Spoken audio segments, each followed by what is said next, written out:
안녕하세요. 오늘도 사연살롱을 찾아주셔서 감사합니다. 40대에 서울 사는 황진희라고 해요. 제 이름이 조선시대 기생 황진이랑 비슷하죠?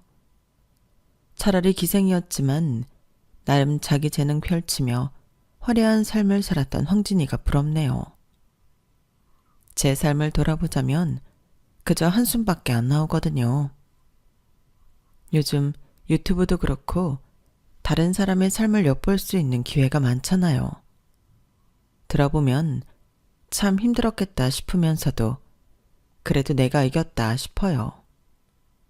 힘든 걸로 따지자면 말이죠.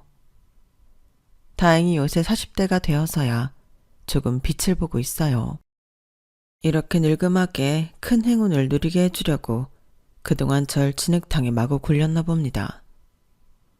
한 번도 본 적은 없지만 제 운명과 사주가 그런가 봐요. 어쨌든 지금은 약간의 여유가 생겨서 그동안의 제 삶을 돌아볼 수 있게 됐네요.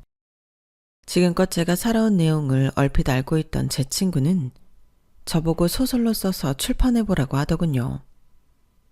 그 정도로 드라마틱하다면서 말이죠. 실제로 제가 다 겪은 일임에도 불구하고 장르가 수필이 아닌 허구적인 내용의 소설이어야 한다네요. 너무 믿을 수 없는 막장스러운 일들을 많이 겪었다면서 말이에요. 저도 일일 드라마나 아침 드라마 보면서 개 막장 시댁 이야기 나오면 공감이 가요. 실제로 경험해보지 않은 사람은 이해하지 못할 거예요. 친정 엄마가 절 구박하거나 잔소리하는 내용은 그냥 흘려보낼 수 있잖아요. 하지만 시모가 절 모욕하거나 비아냥대는 말들은 아주 날카로운 창이 되어 제 심장을 푹 찔러요. 시모뿐만 아니라 시댁 식구들 전부는 제게 적이었어요. 의사 집안이 그렇게나 대단한 건지 시댁이나 남편 돈만 보고 결혼한 것도 아니었는데 절 버러지 취급하더군요. 의사가 사업하는 건 아니어서 돈 버는 게 한정돼 있었지만 워낙 사치가 심한 집안이라 속빈 강정이었어요. 그런데도 시댁 돈 뺏으러 시집왔다며 사는 내내 강도 취급했죠. 그들에 의하면 전 천하의 나쁜 년이었어요. 다른 사람들이 저보고 다 착하고 야무지다며 칭찬하는데도 시댁에서는 큰 며느리인 절 깎아내리기 바빴죠. 집단 린치를 당한 것 마냥 가슴 아팠어요. 스트레스를 워낙 많이 받으니 나중에 몸까지 약해지더군요. 그런데 제가 시댁과 왕래를 계속할 수밖에 없었던 건 딱 하나, 돈 때문이었어요. 시모가 우리 딸 쌍둥이들에게 들어가는 비용 전부를 대주겠다고 했거든요. 그놈의 돈이 뭔지 시모의 말만 믿고 제 자존심 다 버린 채 그들의 노예처럼 살아야 했어요. 저 참 바보 같죠? 악마들에게 당했네요. 그들의 말은 다 거짓부렁이었거든요. 이제 시댁과의 교류를 모두 끊고 완전히 남남이 되니 뒷동산에 올라가서 소리 지르고 싶을 만큼 개운합니다. 진작에 탈출할 걸 그랬어요. 이제서야 여러분께 모든 걸 다 고백할게요. 당장 오늘까지 있었던 일 모두 말이죠. 끝까지 들어주시고 제게 긍정의 답글을 달아주세요. 그럼 앞으로 나아갈 힘을 받을 수 있을 것 같아서 말이죠. 지금부터 시작해 볼게요. 저희 아빠는 일물만 좋은 분이었어요. 성실함이란 눈 씻고 찾아봐도 찾을 수 없던 분이었죠. 옛날에는 진하게 생긴 남자 배우들이 많았잖아요. 저희 아빠도 눈썹도 진하고 코도 높고 쌍꺼풀도 깊게 진 타입이었어요. 그래서 종종 캐스팅되어 영화판에도 기웃, 모델판에도 기웃거리셨어요. 촬영 시간이라도 잘 지키고 성실하게 열심히 임했다면 꽤 성공도 할 수 있지 않았을까 싶어요. 그러나 인지도 없는 무명 배우가 촬영장에 나왔다가 안 나왔다가 하면 누가 계속 써주겠어요. 일이 금방 다 끊기고 말았죠. 아빠가 맨날 하던 말이 있어요. 제발 아무 일이나 좀 진득히 하라고 아우성하던 엄마에게 말이죠. 진이 엄마야, 사나이는 한방 아이가. 내가 우리 진이 딱 한 방에 바로 가졌잖아. 인생은 다 운인 거야. 우리 엄마가 나 가졌을 때 태몽이 황금용이었어. 난 고귀하게 태어난 몸이라고. 금방 세상 사람들의 주목을 다 받아서 대박 터뜨릴 테니 돈방석 앉을 준비만 하고 있어라. 한 방이면 끝난다. 그런 아빠의 모습을 답답하게 여기던 엄마는 또 난리를 쳤어요. 진이 아빠, 제발 현실을 직시해라. 누가 당신같이 게으른 사람을 써주겠어? 동네 공장에서도 나오다 말다 하는 사람은 안 써. 배우니 가수니 뭐니 그런 거 다 치워버리고 돈 벌기 싫으면 집안일이라도 좀 도와줘. 나 혼자 다 하려니 미친 듯이 힘들단 말이야. 잘 안 울던 엄마는 그날따라 인생이 힘에 부쳤는지 마구 울기 시작했어요. 그도 그럴 것이 정말 모든 일을 엄마 혼자 다 했거든요. 제가 엄마를 도운다고 도왔지만 역부족이었을 거예요. 엄마는 그때 마음과 몸의 병을 다 얻어버렸죠. 그만큼 한량이었던 아빠와 사는 건 참 고단했어요. 엄마가 목욕탕 때밀이, 지하철 청소부, 떡집 아르바이트 등 3, 4개의 일을 하루 종일 쎄빠지게 해도 늘 가난한 건 마찬가지였어요. 아빠가 생활비를 벌어다 주는 건 바라지도 않았고 집안에 돈을 빼다 쓰지 않기만을 바랬죠. 하지만 아빠는 때 빼고 광내려면 돈이 있어야 하니 엄마가 이리저리 숨겨놓은 돈을 용케 찾아내서 맨날 밖으로만 돌기에 쓰였어요. 덕분에 우리 집은 항상 지하방 아니면 옥탑방에 월세를 살 수밖에 없었어요. 그래도 곰팡이와 쥐, 바퀴벌레 천국인 지하방보다는 옥탑방이 좀 낫더군요. 더울 때 미친 듯이 덥고 추울 때 엄청나게 추운 건 어쩔 수 없는 노릇이었죠. 3층짜리 단독주택 맨 위에 옥탑방에 살았었는데 월세로 꽤 오래 살다 보니 주택 세입자들과 친해지게 되었어요. 우린 제일 꽂은 옥탑방 월세살이었지만 다른 세입자들은 그래도 전세로 살던 사람들이었기에 다들 우리보단 잘 살았어요. 특히 1층에 살던 남자아이와 초등학교, 중학교를 같이 다니다 보니 가까워졌어요. 이름이 박상문이었는데 같은 반도 여러 번 됐기에 상문이가 얼마나 공부 잘하는지도 잘 알고 있었어요. 그 친구가 자기가 공부 알려주겠다고 접근하는데 솔깃하더군요. 황진이, 내가 너 과외해줄게. 공짜로 말야. 난 이미 중학교 과정 다 끝내고 고등학교 과정 선행학습하고 있어. 너 머리는 좋은데 맨날 엄마 일 돕는다고 일하느라 공부할 시간 없는 거 알아. 내가 엑기스만 딱딱 뽑아서 요점 정리해 줄 테니 이것만 외워서 시험 보면 돼. 알았지? 이거 네가 손수 다 정리한 건데 내가 내려면 가져가도 돼? 하여튼 고마워. 그 후로도 상문이는 정말 많이 도와줬어요. 우리 집이 워낙 가난한 걸 알고는 집에 있는 쌀까지 자기 엄마 몰래 퍼다 주더군요. 김치 반 포기를 뚝 잘 나올 때도 있었어요. 전 극구 사양했죠. 상문아, 니네 엄마 알면 어떡하려고 그래. 대체 왜 이렇게까지 날 도와주지 못해 안달인 거야? 그걸 몰라서 물어? 널 좋아하니까 그렇지. 이 바보. 휴. 상문이의 고백을 듣고도 전 아무 감정도 안 들었어요. 그때 뭐 중학생이라 남녀의 감정도 아니고 당장 무능력한 아빠의 횡포에 맞서 엄마와 함께 살아가기 바빴으니까요. 그렇게 고군분투하며 살고 있던 어느 날 너무 충격적인 소식이 들려왔어요. 어제까지만 해도 멀쩡했던 아빠가 죽었다더군요. 당연히 엄마는 저보다 훨씬 놀라서 제정신이 아니었어요. 진이야, 네 아빠가 죽었댄다. 오토바이 사고로 말이야. 이를 어쩌면 좋니? 그놈의 오토바이 타지 말라고 신신당부했건만. 글쎄 뒷자리에 웬 술집 여자를 태우고 가다가 사고가 났대. 아, 진이 아빠 죽는 날까지 이게 무슨 일이람.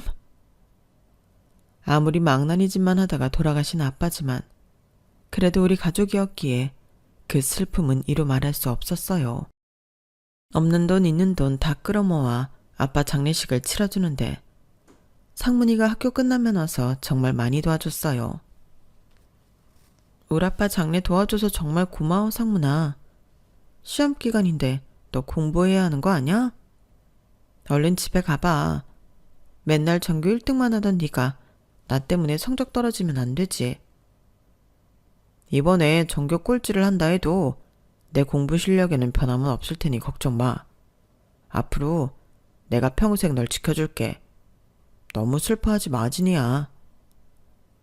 이렇게나 멋지고 듬직한 상문이의 멘트에 이어 엄청난 일이 벌어지고 말았어요. 우리 주택에 살던 사람들이 아빠 장례식에 와서 난리를 치더라고요. 1층에 사는 상문이 부모님을 포함해서 말이죠. 야 상문아, 네가 왜 여기 와 있냐? 시험 공부 안 해? 너 이리 나와. 내 돈 뺏어간 작자의 가족들한테라도 돈 받아 내야 하니까. 진이 엄마, 당신이 대신해서 우리 돈 내놔. 진이 아빠가 살아생전에 우리 돈 3배로 불려준다고 해서 여기 세입자들 돈 엄청나게 가져갔는데 되져버려? 얼른 내놔 우리 돈. 내 피 같은 돈. 장례식장은 순식간에 아수라장으로 변했어요. 그런데 아빠가 투자 사기를 쳐서 돈을 가져간 빚쟁이들이 점차 몰아닥치기 시작했죠. 비단 주택 사람들 뿐만이 아니었어요. 그 동네 사람들 중 꽤 여러 명이 아빠한테 돈을 맡겼다는군요. 투자의 티읕자도 모르는 우리 아빠의 말을 믿고 왜 돈을 줬는지 이해가 안 됐지만 아빠가 피해를 준 건 확실했어요. 심지어 어떤 사람들은 장례식장에서 우리 엄마의 머리끄댕이를 잡고 늘어지기도 했어요. 우리 모녀는 얼른 장례식을 마치고 다른 곳으로 피신해 있기 바빴어요. 아빠가 사기친 돈을 당장 갚을 길이 전혀 없었거든요. 엄마와 저는 거의 노숙하다시피 길거리를 전전하다가 살기 위해 서울행을 결심했어요. 새벽에 몰래 우리가 살던 옥탑방에 들어가 짐을 챙기고는 조심스레 내려왔어요. 야반 도주하기 위해서 말이죠. 그런데 1층 문이 갑자기 끼익 하고 열리더군요. 누구한테라도 들켰나 싶어 너무 깜짝 놀랐지만 그곳엔 상문이가 서 있었어요. 진이야, 진이 어머니. 그동안 어디서 생활하셨어요? 지금 짐 싸갖고 어디 가시려는 거예요? 대체 어디로 가려는 거야? 안 가면 안 돼? 눈물까지 보이는 상문이를 붙잡고 말했어요. 미안해 상문아. 아빠가 진 빚을 우리가 갚을 길이 없어서 일단 서울로 올라가려 해. 나중에 돈 벌면 내려와서 다 갚을게. 너희 부모님 돈까지 말이야. 정말 미안해. 나도 이 동네를 떠나기 싫지만 엄마와 내가 살 수 있는 길은 이것뿐이야. 그렇게 상문이와 빠이빠이를 하고 얼른 고속버스 터미널로 향했어요. 첫 차를 타고 서울로 올라왔죠. 숙식을 제공을 해준다는 공장 포스터를 보고 엄마와 함께 무작정 찾아갔어요. 엄마만 채용해준다기에 저는 무릎을 꿇고 공장 사장님한테 빌었어요. 사장님, 저 학교 안 가고 여기서 하루 종일 일할게요. 제발 엄마와 기숙사에 함께 살게 해주세요. 진짜 일 열심히 할게요. 저희 모녀를 제발 살려주세요. 여기 아니면 저희 갈 데도 없어요. 저희 사정을 딱하게 여긴 공장 사장님은 엄마와 저 둘 다 채용해 주었고 전 말한 대로 중학교를 자퇴하고 생활 전선에 뛰어들었어요. 학교고 뭐고 공장 기숙사에서 숙식이 해결되니 너무 좋았어요. 도매시장 안에 옷공장이었는데 실밥이 날아다니고 먼지 탓에 연신 콜록거려도 엄마와 함께 있을 수 있다는 것에 행복했죠. 그렇게 몇 년을 지내는데 어느 순간부터 공장 실장으로부터 엄마가 혼나는 일이 잦아졌어요. 실수를 많이 한다는 이유였죠. 아니, 이 여편네가 또 거꾸로 박아놨네. 당신 미쳤어? 여기 공장 망하게 하려고 작정한 거야? 여지껏 잘하다가 왜 이제 와서 이 지랄이야? 한 번만 더 이렇게 큰 실수하면 기숙사고 뭐고 다 쫓아버릴 줄 알아. 알았어? 몇 년을 일했어도 워낙 박봉이었기에 모아놓은 돈은 그리 많지 않았어요. 엄마는 이곳에서 쫓겨나지 않으려고 실수를 하지 않기 위해 고군분투했지만 언제부터인가 엄마가 좀 이상하긴 했어요. 엄마, 혹시 무슨 고민이라도 있는 거야? 머릿속에 생각이 많아서 그래? 꼼꼼하던 엄마가 실수를 이렇게 자주 할 리가 없는데 어디 안 좋은 거 아냐? 미안하다, 진이야. 근데 엄마 문신을 좀 하고 싶어. 어디 잘하는 데 없을까?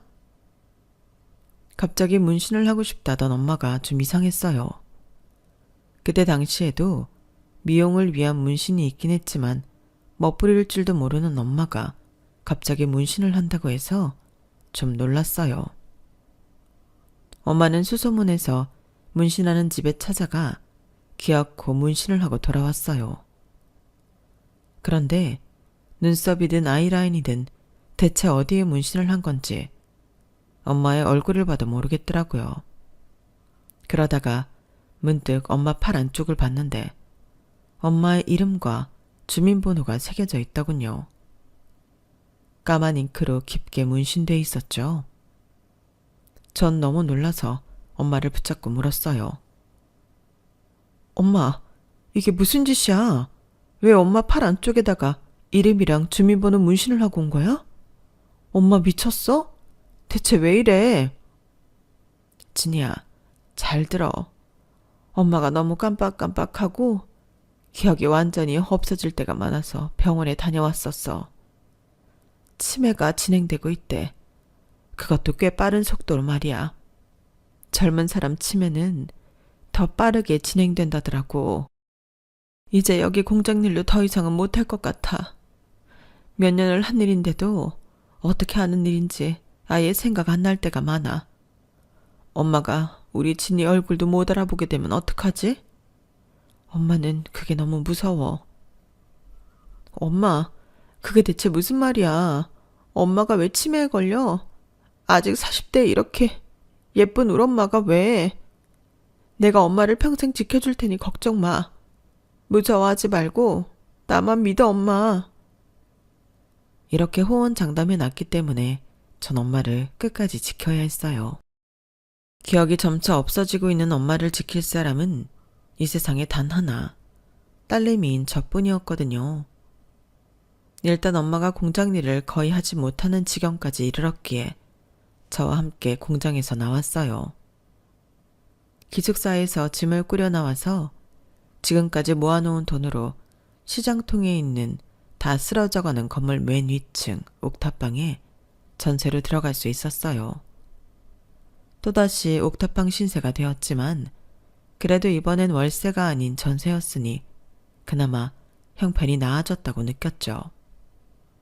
엄마를 돌보면서도 전 돈을 벌어야 했기에 옥탑방 바로 앞에서 장사를 하기 시작했어요. 점포를 얻을 돈은 없었으니 리어카에 두부를 싣고 팔았어요. 엄마의 치매가 점점 심해지고 자꾸 옥탑방에서 나와서 어디론가 가버리려고 하는 일이 잦았어요. 엄마를 잃어버릴까봐 너무 무서워서 리어카를 끌고 이동하며 장사를 할 수는 없었어요. 집 앞에 딱 고정시켜놓고 두부를 팔았어요. 맨 처음엔 자전거로 두부 만드는 집에 가서 떼어다가 팔았지만 손기술 좋던 저는 두부를 만들어 팔기 시작했어요. 엄마가 만드는 걸 어깨 넘어서 본 적이 있어서 몇 번 해보니 꽤 맛있게 만들 수 있었죠. 옥탑방 창문에서 제가 장사하는 모습을 볼 수 있었어요. 엄마는 닭장에 갇힌 닭마냥 창문에 딱 붙어서 제가 일하는 모습을 늘상 바라보고 있었어요.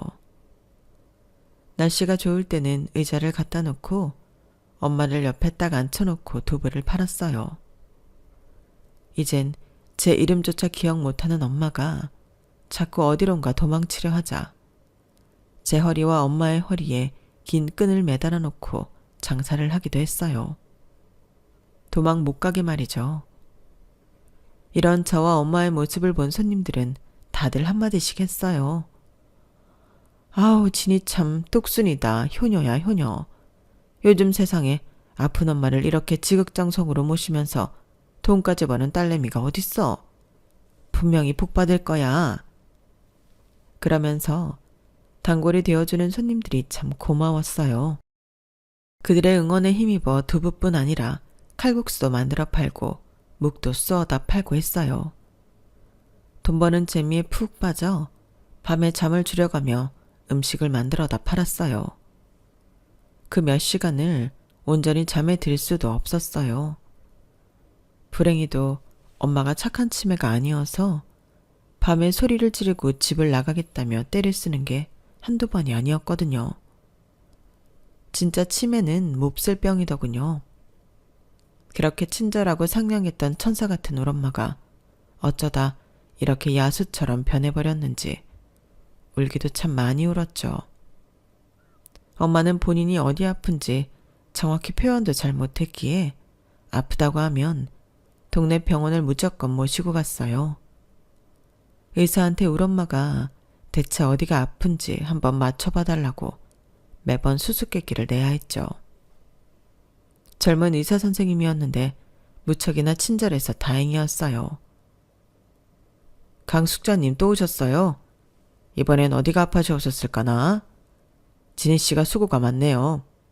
요즘 젊은 여자분이 이렇게까지 극진히 부모님 모시는 일 잘 없는데 참 효녀예요.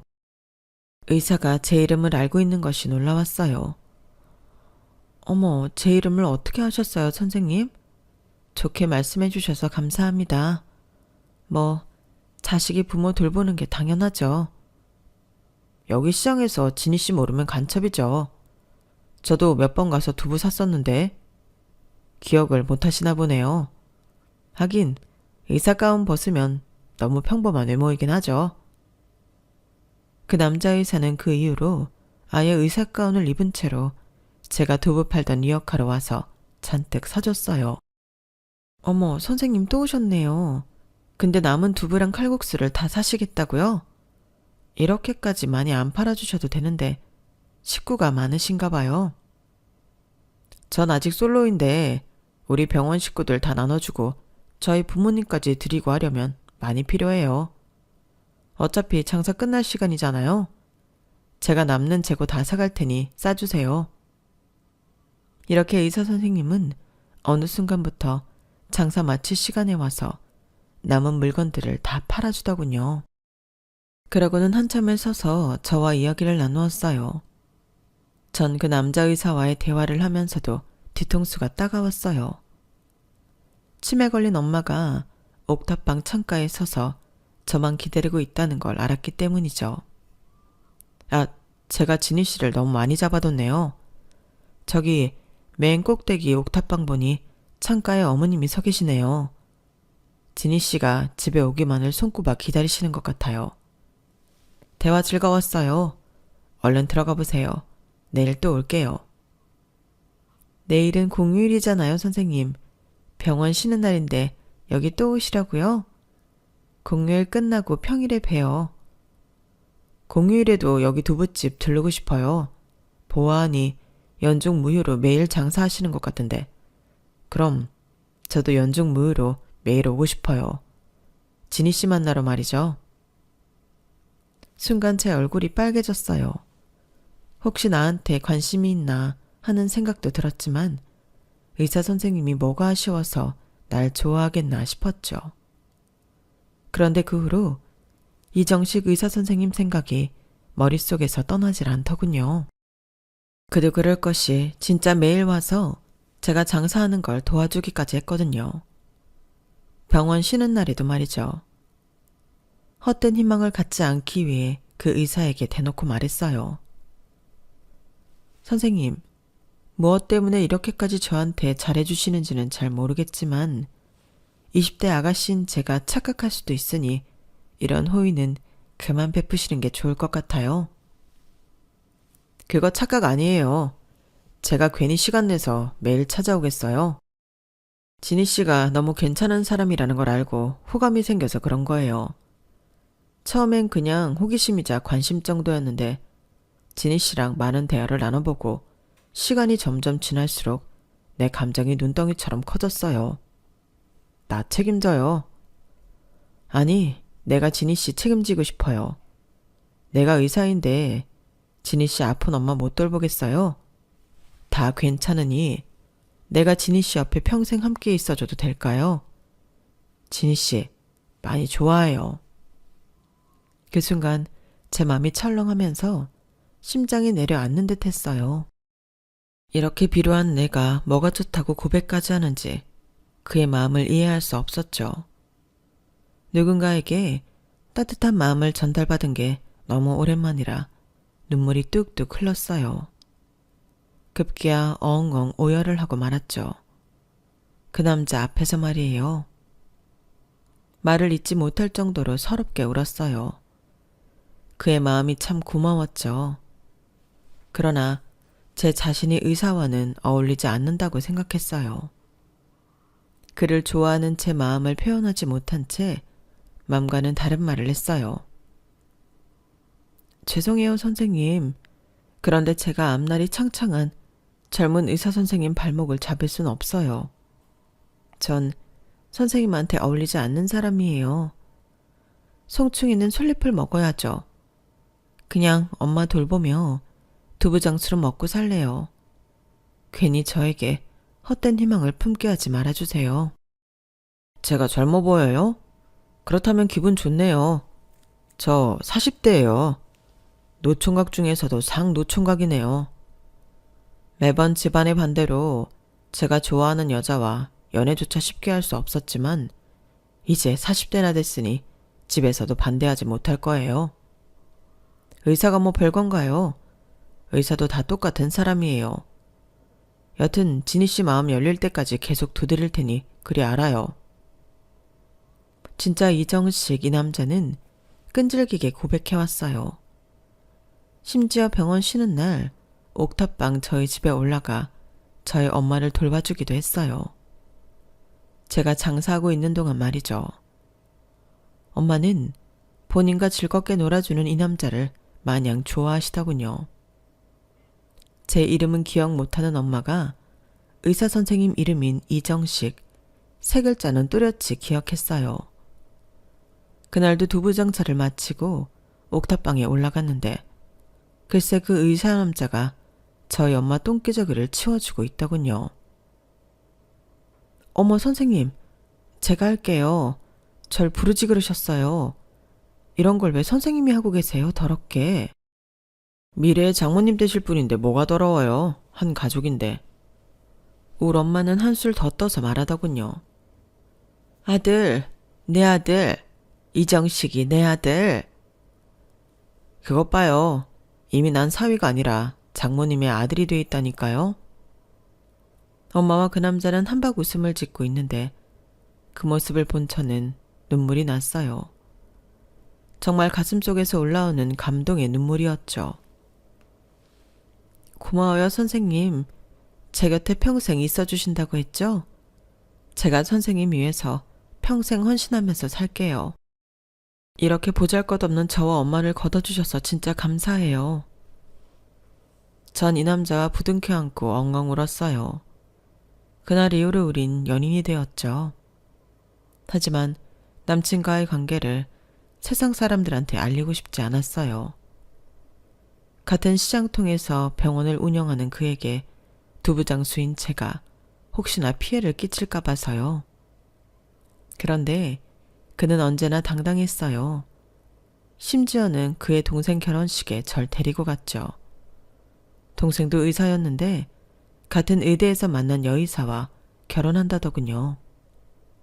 결혼식장에서 곱게 단장한 남친의 엄마에게 인사를 드렸어요. 남친이 대뜸 그러더군요. 엄마, 내 여자친구예요. 인사해요. 나랑 곧 결혼할 거예요. 남친의 엄마는 놀란 토끼 눈이 되어서 절 노려봤어요. 뭐야? 뭐하는 여잔데? 아가씨, 무슨 과 닥터야? 네? 저 의사 아니고 시장에서 장사합니다. 뭐라고? 장사? 지금 내가 잘못 들은 거니? 그래, 대학은 어디 나왔는데? 부모님은 뭐 하시고? 집은 어디야? 저는 있는 그대로 다 말했어요. 대학은 안 나왔고 아빠는 돌아가시고 엄마는 치매에 걸려서 투병 중이세요. 정식시 병원에 있는 시장통에 한 옥탑방에서 엄마 모시면서 두부 장사하고 있어요. 남친 엄마는 거의 기절하기 직전이었어요. 마구잡이로 성질을 내더군요. 야, 상문아. 너 지금 네 동생 결혼식장에서 이혜미를 죽일 셈이냐? 이거 몰래카메라야 뭐야? 너 어디서 자꾸 이따위 여자를 여친이라고 데려와? 뭐, 결혼? 그동안 내가 의사 며느리 안 데려온다고 몇 번 뺀찌났더니 이런 년을 데려와? 너 나한테 시위하는 거지? 이거 다 뻥이지? 어? 아니에요, 엄마. 저 진이랑 결혼합니다. 그렇게 알고 계세요. 축의금은 냈으니 저희는 이만 돌아갈게요. 가족 사진 찍을 때까지 여기 머무르기 힘들겠네요. 남친이 그렇게 말하자 남친 엄마는 저와 남친의 뺨을 짝짝 때렸어요. 순식간에 일어난 일이라 벙쪄 있는데 남친이 절 데리고 결혼식장을 빠르게 빠져나갔어요. 한 50m 걷다가 현실을 깨닫고는 남친한테 울부짖으며 말했어요. 당신 같은 남자가 왜 날 좋아해서 이런 사단을 만드는 거야. 그냥 자기네 집에서 좋아할 만한 여자 만나서 결혼해. 그게 나랑 우리 엄마를 지켜주는 길이야. 진이도 나 사랑하잖아. 우리 둘이 사랑하는데 뭐가 문제야? 나 오늘부터 자기네 옥탑방에서 같이 살 테니 그렇게 알아. 남친은 정말 좁디 좁은 옥탑방 한켠에 본인 집을 놓고 같이 살았어요. 가장 좋아하는 건 바로 우리 엄마였죠. 추진력 좋은 남친은 일주일 뒤 제 손을 잡고 혼인신고하러 갔어요. 그럴 때 얼떨결에 우리는 부부가 되었죠. 그는 동안인 얼굴에 비해 나이가 꽤 많았어요. 하지만 나이 차이 상관없이 배려심 많은 남편 덕분에 정말 행복하게 지낼 수 있었어요. 치매 걸린 우리 엄마도 알뜰살뜰히 챙겨주더군요. 남편이 시모와 연락을 전혀 안 하고 살았기에 시모로부터 아무런 방해받지 않고 우리끼리 잘 살 수 있었어요. 전 석 달 만에 딸 쌍둥이를 임신했어요. 너무 기뻐서 친정엄마를 붙잡고 제 임신 소식을 전했죠. 엄마, 나 딸 쌍둥이를 임신했대. 내 뱃속에 아이가 있다니 너무 신기해. 우리 딸들 태어나면 너무 예쁘겠지? 엄마가 제 배를 어루만지고는 제 눈을 보며 이렇게 말했어요. 진이, 내 딸. 제 이름을 오랫동안 잊고 살던 친정엄마가 갑자기 제 이름을 부르자 너무 놀라웠어요. 마치 기억이 온전한 사람 같았죠. 다시 옛날 자상했던 엄마로 되돌아간 느낌이었어요. 온몸에 기분 좋은 소름이 쫙 끼쳤죠. 하지만 엄마는 곧 다시 치매 환자로 돌아왔어요. 몇 주 후 주말에 엄마가 낮잠을 자고 있는 틈을 타서 남편과 함께 산부인과에 방문했어요. 남편과 저 둘 다 딸 쌍둥이를 임신한 기쁨에 취해 있었죠. 산부인과 초음파로 우리 딸내미들의 건강한 심장 소리를 듣고는 다시 집으로 향했어요. 분명히 집 밖에서 문을 잠궈놨기에 엄마가 잠에서 깨서 TV를 보고 계실 거라고 여겼죠. 그런데 집에 도착하니 엄마는 없었고 창문이 열려 있더군요. 아뿔싸. 그 좁은 창문으로 엄마가 빠져나갈 줄은 꿈에도 몰랐어요. 저랑 남편은 동네를 뒤지기 시작했어요. 그런데 몇십 미터 가지도 않았는데 비극적인 현장을 목격하고 말았어요. 경찰차며 119며 다 와 있었거든요. 혹시나 하는 불안한 마음에 다가가 확인해보니 피투성이인 엄마가 도로에 쓰러져 있었어요. 엄마, 우리 엄마 어떻게 된 거예요? 차에 치였어요? 교통사고가 났나요? 우리 엄마 무사해요. 경찰관님, 소방관님, 얼른 말해주세요. 치매에 걸린 엄마는 무단횡단을 감행하다가 덤프트럭에 치여서 그 자리에서 돌아가시고 말았어요. 다 제 탓인 것만 같았어요. 가까운 산부인과 진료였기에 빠르게 갔다 오려고 했는데 절대 엄마를 혼자 두고 외출하면 안 되는 건데 다 내 탓이라는 생각에 자책이 꼬리를 물고 계속 절 괴롭혔어요. 안 그래도 임신한 몸으로 내 몸과 마음이 힘든 그때 엄마의 장례식장으로 시모가 찾아왔더군요. 그동안 보지 않고 있어 존재 자체도 잊고 있었는데 하필 엄마의 장례식장에 찾아와서 깽판을 부렸어요. 내가 첫째 아들은 맨날 내 말도 안 듣고 의사 아닌 가난뱅이 여자들만 데리고 와서 사람 속을 뒤집어 놓길래 호적에서 파버리려고 했는데 기어코 혼인신고하고 살고 있냐? 이 나쁜 년놈들. 니네가 심보를 그따구로 쓰니까 장모인지 뭔지가 길거리에서 비명행사한 거야. 우리 의사 집안에 며느리까지 싹 다 의사로 들이려 했는데 황진인지 황진이인지 니년 때문에 모든 게 틀어졌다. 네가 원흉이라고? 시모는 눈가를 부라리며 절 잡아먹으려 들었어요. 든든한 남편이 막아줬죠. 엄마, 그냥 나 없는 아들 셈 쳐요. 그냥 날 좀 내버려 두라고요. 큰아들인 내가 엄마가 원하는 의사 되셨으면 된 거 아니에요? 무슨 며느리까지 의사를 원해요. 지금껏 내 삶을 쥐고 흔든 걸로 충분해요. 이제 저 찾아오지 마세요. 동생은 의사 커플이잖아요. 동생만 아들로 치세요. 전 빠지겠습니다. 그리고 제 와이프한테 다시는 함부로 대하지 마세요. 이 사람 지금 딸 쌍둥이 임신했어요. 더 이상 충격받으면 안 돼요. 나가주세요. 시모는 고래고래 욕지거리를 뿜으면서 퇴장했어요. 남편이 든든하게 느껴졌죠. 이미리, 이미소. 우리 딸 쌍둥이들은 건강하고 예쁘게 태어났어요. 우리는 엄마가 돌아가신 후 옥탑방 생활을 청산하고 남편과 제가 지금까지 모은 돈에 대출을 합쳐 조그만 아파트를 마련했어요. 남편은 의사였지만 월급을 많이 벌어들이는 의사와는 거리가 있었어요. 동네 할머니들에게 친절하고 아주 천천히 꼼꼼히 진료보는 착한 의사로 유명하긴 했죠. 우린 한 10년 정도를 정말 행복하게 살았어요. 그 시간들을 생각하면 정말 꿈꾸는 것 같아요. 10년이 단 10분처럼 빠르게 지나갔죠.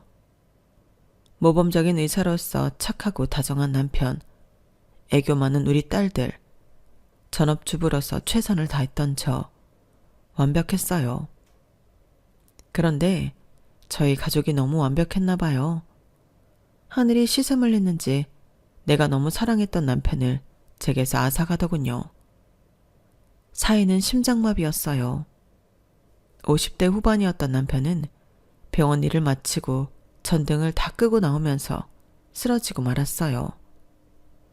아무도 도와줄 사람이 없었기에 골든타임이고 뭐고 다 놓치고 혼자서 싸늘하게 죽음을 맞이했어요.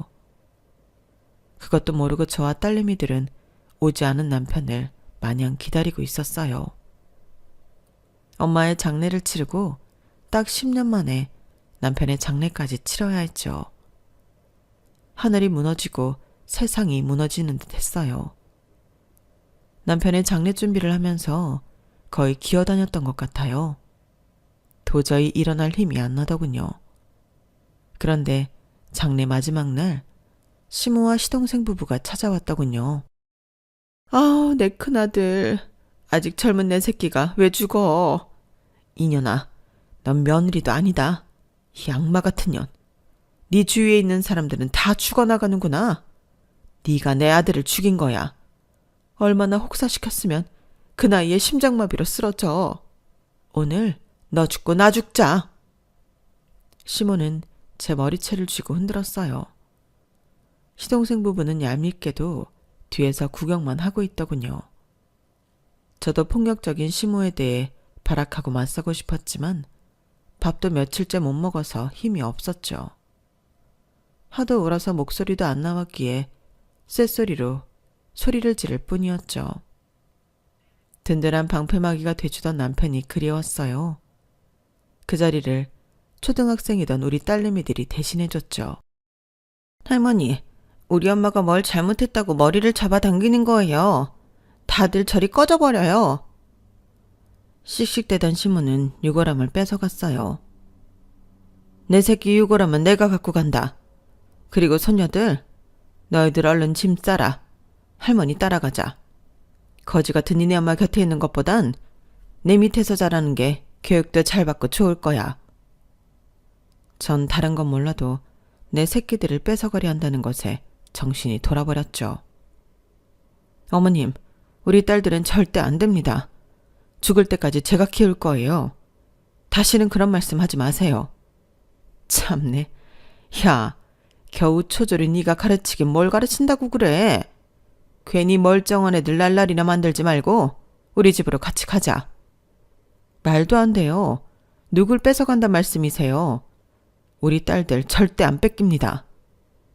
제가 강경하게 나가자 시모는 이런 제안을 하더군요. 고집 세긴. 무식한 것들이 고집이 더 세다니깐. 그럼 이렇게 하자. 능력도 없는 네가 애들 둘이나 키우려면 뭐 학원이나 제대로 보낼 수 있겠니? 둘째네 집으로 들어가 식모살이하며 같이 살아라. 그럼 내가 네 딸들 나중에 유학까지 다 보내줄게.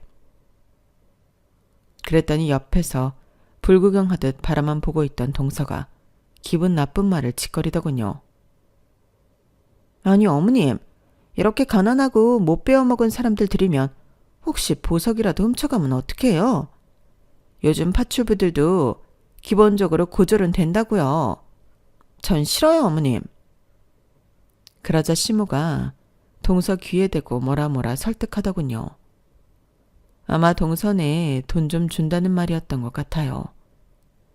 우리 딸내미들 교육도 잘 시켜주고 유학까지 보내준다는 말에 혹해서 동선의 집에서 파출부로 일하게 됐어요.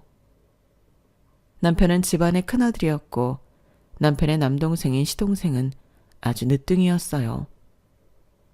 동서와 시동생 그리고 저는 비슷한 나이 또래였죠. 그래도 제가 동서보다 2-3살 많았어요. 그런데도 형님이라고 안 하고 제게 어이 라고 부를 때가 많았어요. 어이, 여기 우리 뽀삐가 똥을 싸놨잖아. 얼른 치워야지 뭐 하는 거야? 그리고 미역국은 끓였어? 우리 뽀삐 생일인데 미역국 얼른 끓여서 대접해야지. 그렇게 행동이 굼떠서 어떡해? 초졸이고 가방끈이 짧으면 손이라도 야무지든가.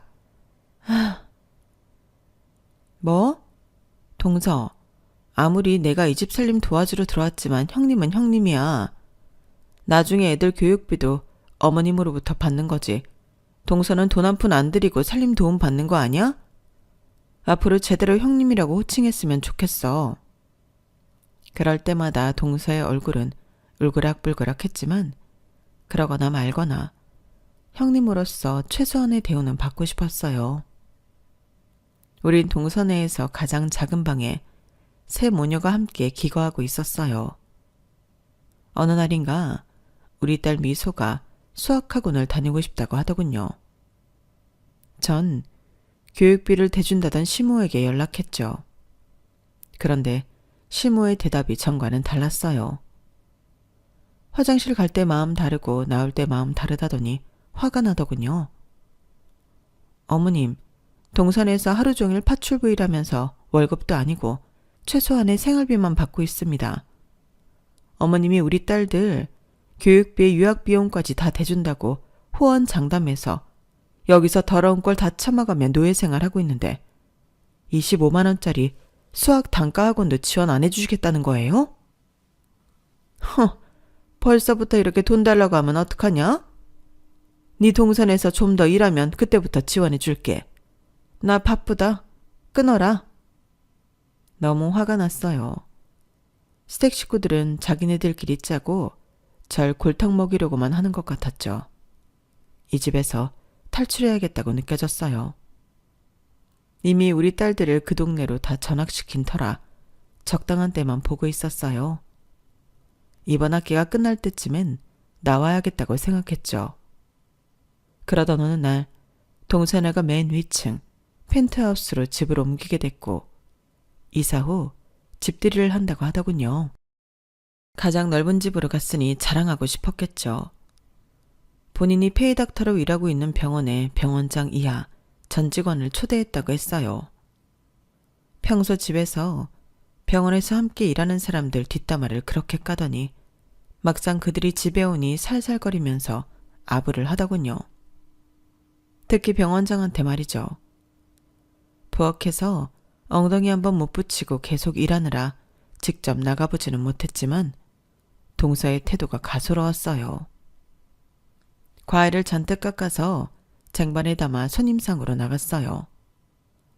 하도 장시간 서 있어서 다리가 후들거렸는지 제 발에 제가 걸려 손님들 앞에서 앞으로 자빠지고 말았어요. 쟁반도 깨지고 과일도 널브러졌죠. 그러자 동서의 본래 성격대로 제게 난리를 치더군요. 아니 미쳤나 진짜. 병원장님까지 계시는 중요한 자리에서 이게 뭐하는 짓이야. 남편 죽고 불쌍해 보여서 우리 집에 있게 해줬더니 이게 뭔 지랄이냐고. 동서의 말을 듣자 미안함보다는 화가 났어요. 저도 같이 소리 지르며 한바탕 했죠. 동서한테 지기 싫었거든요. 뭐? 너 말이면 다인 줄 알아? 너 시댁 형님이 나한테 말끝마다 반말짓거리고 사람들 앞에서 꼽주는 게 제정신이냐? 네가 맨날 집에 와서 병원장이며 직원들 욕하던 거 내가 다 까발려 줄까? 깨진 쟁반이야 치우면 되고 과일이야 다시 깎아오면 될 거 아냐. 나 오늘부로 내 딸 데리고 이 집 나갈 거야. 다른 파출부 아줌마나 알아봐라. 그리고 미친년은 내가 아니고 너야. 갑자기 테이블 맨 끝에 앉아있던 남자가 동서한테 물었어요. 잠깐, 김 선생, 저분이 누구라고? 저희 집에서 일하는 아줌마예요. 병원장님, 신경 쓰지 마세요. 저 아줌마가 하는 말 다 거짓말이에요. 병원장이라던 그 남자는 제게 다가왔어요. 그리고는 뜬금없이 제 손을 잡더니 눈물을 글썽이며 이렇게 말했어요. 진이야, 나 황진이 맞지? 나 박상문이야. 우리 시골 3층짜리 단독주택에 같이 살았잖아. 너희는 옥탑방 살고 우리 집은 1층이었고. 나 기억 안 나? 나 상문이. 온몸에 소름이 끼쳤어요. 저와 동갑인 상문이가 백발이 되어 있어서 전혀 알아보지 못하고 있었거든요. 그저 나이 많은 병원장인 줄로만 알았죠. 눈물이 주르르 흘렀어요. 이 모든 상황이 창피하기도 했고 옛날 생각이 나서 말이죠. 상문이? 그 공부 잘하던 상문이 맞아? 그래, 나 진이야. 나 기억해줘서 고마워. 근데 하필이면 내가 가장 초라할 때 날 발견했네. 난 이제 동선의 집을 떠나려고 해. 남편 죽고 시어머니가 내 딸들 교육비 다 대준다고 해서 여기서 파출부 일하고 있었는데 돈도 못 받고 노예 생활만 잔뜩 했지 뭐야. 그때나 지금이나 난 참 바보 같지? 상문이는 갑자기 분노에 찬 눈으로 동서를 바라봤어요. 그리고 단호하게 말하더군요. 김설아 선생, 그 자리를 대체할 수 있는 의사는 많습니다. 내 손으로 뽑은 사람 내치기 싫어서 병원 내에서 크고 작은 사고라도 그냥 넘어가 줬는데 이젠 그러기 싫으네요. 우리 병원 그만두세요. 개원을 하든가 다른 병원에 또 페이닥터로 가든가 마음대로 하십시오. 병원장이 된 상문이의 해고 멘트에 동서는 정신줄을 놓고 대들더군요. 아니 병원장님, 겨우 초등학교 졸업인 저 여자 말을 믿는 거예요? 난 의대 석사 출신입니다. 가방끈이 내가 훨씬 더 길고 교육도 잘 받은 사람이라고요. 시장 바닥에서 굴러먹던 저 여자 말만 듣고 절 해고하시는 거예요? 더 대들면 내가 이 바닥에서 발 못 붙이게 할 겁니다. 나름 이 바닥에서 영향력 센 거 알죠? 진야, 얼른 짐 싸. 아이들하고 여길 당장 나가자. 저는 홀린 듯이 짐을 싸고 아이들과 동선회를 탈출했어요. 남편이 죽고 나서도 그놈의 돈 때문에 바보같이 시댁에 얽매여 있었는데 비로소 자유가 된 거죠. 상문이는 당장 저희 모녀를 호텔로 데려다 주었어요. 일출치 객실 비용을 지불해 주었고 저희를 꽤 좋은 호텔방에 묵게 해줬어요. 물론 저는 극구 사양했지만 상문이는 거의 막무가내로 밀어붙였어요. 내 말대로 해, 이 바보야. 나도 결혼 3년 차에 아이도 없이 사별하고 지금껏 쭉 홀로 지내고 있었어. 사별한 아픔이 어떤 건지 잘 알아. 자, 여기 현금 받아. 급한 대로 쓰고 있어. 일주일 동안 내가 너희 모녀 살 집을 한번 알아볼게. 내 전화만 받아줘. 네가 할 일은 그것뿐이야. 네가 그 단족두책을 떠난 후부터 내게서 연락을 얼마나 기다렸는지 몰라. 드디어 이렇게 만나게 되어 너무 좋다. 상문이는 부동산을 통해 크고 넓은 집을 알아봐줬어요. 그러면서 이런 말을 덧붙이더군요. 진이야, 내가 왜 이렇게까지 큰 집을 알아봤는 줄 알아? 혹시 알아? 나중에 이 집에 나까지 들어와서 살게 될지 말이야. 너희 딸들과 다 함께 말이야. 이미 산전수전 다 겪고 40대가 돼버린 저지만 상문이의 그런 말에 얼굴이 빨개지더군요.